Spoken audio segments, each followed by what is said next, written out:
Moment historique lors du match hier entre la France et le Honduras, ou plutôt moments historiques ES, puisque 2-1 pour la première fois on a assisté lors d'un match de Coupe du Monde à un match lancé sans aucun hymne officiel, un problème technique manifestement, une technique qui paradoxalement a permis le second moment historique hier avec donc ce premier but validé, alors non pas grâce à la vidéo comme certains le disent, mais plutôt grâce à la technologie, un but inscrit par le gardien du Honduras contre son camp après une belle reprise de Karim Benzema.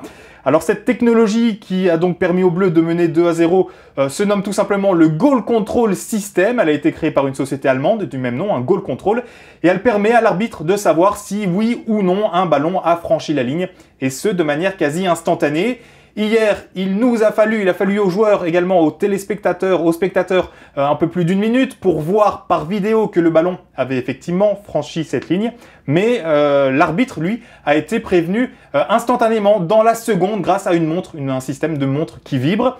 Alors bien évidemment, cette technologie du goal control va permettre d'éviter tout un tas de polémiques qu'il y a pu avoir par le passé, mais pas à n'importe quel prix, 250 000 $ par stade en ce qui concerne l'installation, 3 900 $ par match pour l'utilisation, des frais qui c'est vrai facilitent le déroulement des rencontres au Brésil, mais qui viennent fatalement s'ajouter à un coût déjà très critiqué, notamment par la population brésilienne.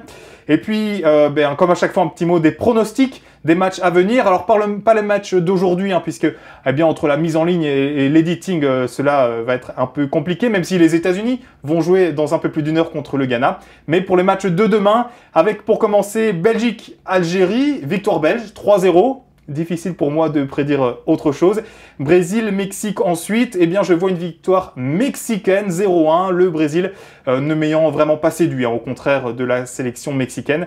Et puis pour terminer, un délicat Russie-Corée du Sud. Alors là, pour les pronostics, mes amis, voilà, moi je pars sur un 2-2, au moins ça nous fera du spectacle, avec 4 buts. Voilà, à plus.